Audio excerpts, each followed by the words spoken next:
So this is my third B6 Passat.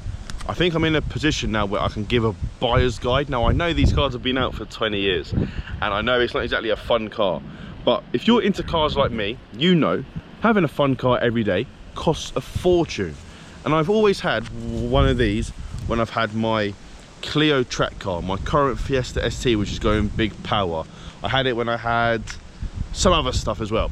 These cars are great on fuel, great on insurance, and I think if you're in the market to get a sensible everyday car that doesn't break the bank, you get a Passat, in my opinion. Now, the next bet would be like a 320D, but as we're going to talk about now, these don't have half the problems like a 320D would have.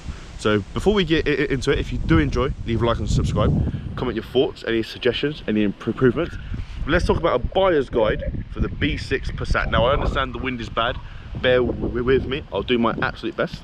We're going to be talking about engines, trims, years, things to look out for, everything. First things first, all Volkswagens of this generation suffer with rust. If you don't know, behind the front wing, the wind is so bad, behind the front wing they installed some foam to essentially help keep it strong, or whatever it was. When it rains, the foam holds the rain and then it ends up seeping through and creating rust. So this is like one of the first places they rust. This is the first Passat I've had that hasn't got rust anywhere. They rust here, they also like to rust down here, and they also like to rust just around the boot, around the badge, things like that. So that's the first thing you want to look out for. It's not the end of the world. As I said, it's a really common thing with cars of this age, especially the Volkswagens. It's not the end of the world, but that's the first thing you want to look out for, because it doesn't make the car look too attractive, but you can use it to get it cheaper. And a new front wing for this, you might be able to pick one up for like 100 quid. So it's really not the end of the world. If you want the honest truth, that's really the only thing that goes wrong on them. Stuff like the common stuff like arms, bushes, rubbers. It's an old, heavy, big car. Stuff like that will go wrong, but at least in my opinion, and I'm going to be talking about my experience, I've never really had anything go wrong with them. Engine wise, you want, in my opinion, you want the 2-litre TDI, which I end up searching for 2008, 2009 and 2010. That's when they upgraded to the common rail engine. They don't have half the problems that the PD engine has. And I know someone's going to comment now saying, oh, but the PD engines are better, whatever. They're just not. I'm sorry, they're just not. The common rail engines in these 08, 09 and 10 shaped cars, they're just better. They're the ones I always go for. 9 times out of 10 they don't really give you a problem. You just got to make sure stuff like the belt is done. I'm going to go inside because it's starting to rain. Just got to make sure things like the belt are done, which every 100,000 miles, ideally a bit less. Like this is on 130k and the belt's been done twice. That's overkill. Around every 80 to 100k you'd want the belt to be done. It's not a big job, but it's just nice to have peace of mind.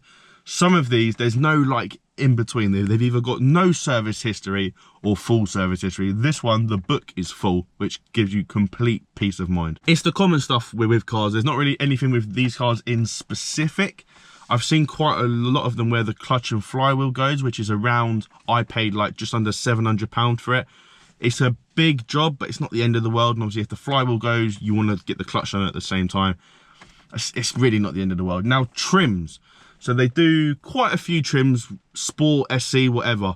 In my opinion, the 2 trims you want are either the R line, which is what I had the first time around, which is a bit low spec on the inside, but the outside looks cool. It's like the R, well, it's the R line. So it's got like the R36 bumpers, side skirts. It looks quite cool. Inside is not the biggest spec ever. Or the ones that I've started to go for recently are the high lines. So they come with heated and leather seats. The driver's seat is also electric. You get, well, there are options on top of it as well. So my one, for example, has got dual zone climate control. It's got a slightly upgraded dash compared to the other ones. I have put in Apple CarPlay, which you can pick up for quite cheap. This one is also an auto as well.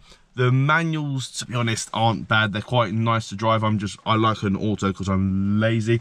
Parking sensors are an option. I think it's a necessity because it's such a long car.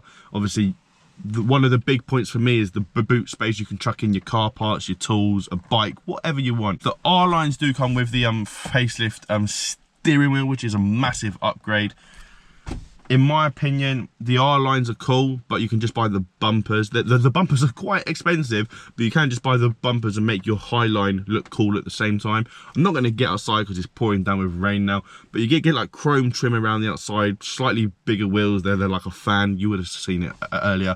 In my opinion, Highline is the one to go for. Now, prices, you can pick them up anywhere from 500 quid to 2-3 grand. It depends really what you want to spend. I paid quite a lot for this car compared to my other ones, but as I said, full service history, low owners, they're great cars. Now these cars are owned by a lot of Polish people because they take them to and from Poland, which is why you always see them on like 180k plus.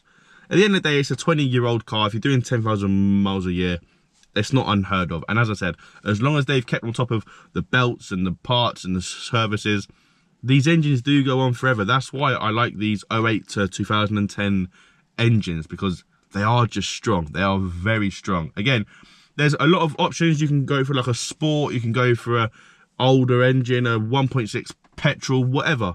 But in my opinion, the one to get is like a 09 Highline with the 2-litre, in my opinion. Other than that, there's not really much to it. The headlinings always sag. This one's not bad. My other ones would like be down here and completely sag. They're just good cars. As I said, you can drive them every day. They're comfy. They're a great size. They go undercover as well. Like, you're not going to attract too much attention. You can make them look cool as well if that's what you're into. I just think value-wise and what these cars can provide, they're best in the game. So yeah, hopefully you have enjoyed. I know this one was very niche. We will get back to the fun car content after this. Like and subscribe, all that kind of stuff. And hopefully I'll see you again. Cheers.